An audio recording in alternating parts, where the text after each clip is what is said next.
Well, welcome to the Writer Reads Flash Fiction from another 365 days of flash fiction. This is month 6, day 1, Adoption. Danica gave him a surly look, and Kane smiled. I told you it was true. That doesn't mean I have to like it, she snapped. No, he agreed, but it does mean you have to help me go get her. Unfortunately true, she acknowledged, and they hurried down the slope to the clearing where 3-year-old Penny Mortimer was shaking her finger at a very large humanoid that looked like a werewolf crossed with a dragon. And I told you no, the little girl shouted as Danica and Kane eeled their way through bushes and around rocks and trees. No can come, no can take my daddy. Her daddy? Kane and Danica exchanged a look. Why would the Draco wolves want to take their father? And where would they take him to anyway? The wolf cocked its head. He promised to come when we called, it said, and Penny stamped her tiny 3-year-old foot. Did not? A pair of wolves emerged from the forest behind the first. Did too, one retorted gruffly, as the first knelt and placed his hands gently on the child's shoulders. Listen, it began, then winced at the shrieked reply. No! That was enough for Kane. He forgot cover, forgot sneaking up and not getting caught, forgot everything in his haste to reach his little sister. Danica gave a shout of fright, but Kane kept running, suddenly aware of the scrub coming alive around him. He dodged under an outstretched arm and ducked a grabbing hand and fell afoul of a hastily outthrust foot that caught him around the shins and sent him headlong. The wolves in the clearing turned as his captor grabbed him by the scruff of the neck and hauled him back.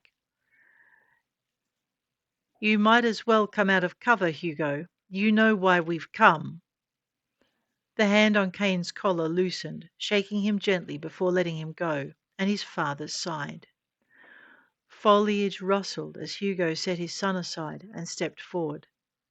I have cubs, he told them, hurrying closer as the Draco wolf stood, lifting Penny to his hip. So we see. But you made a promise, and the need remains.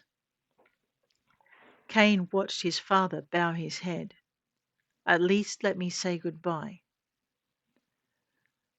No, no, Daddy, no!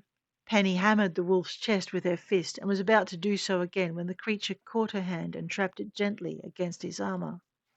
You'd leave them behind? It asked, and Hugo glared at it. You never said they could come. The wolf cocked its head. You never said you'd bring them. I can? He asked. Ooh! Penny squeaked, bouncing excitedly in the wolf's arms. I'd have to ask their mother, Hugo began carefully. It's a long journey. The wolf's ears flicked back and forth, a sure sign it was caught in a dilemma. Time grows short, it said. So we don't get time to pack? A woman's voice rang out from the tree line, and Penny's mother strode into the clearing. She carried a hunting rifle in one hand and a brace of rabbit-like Valda in the other.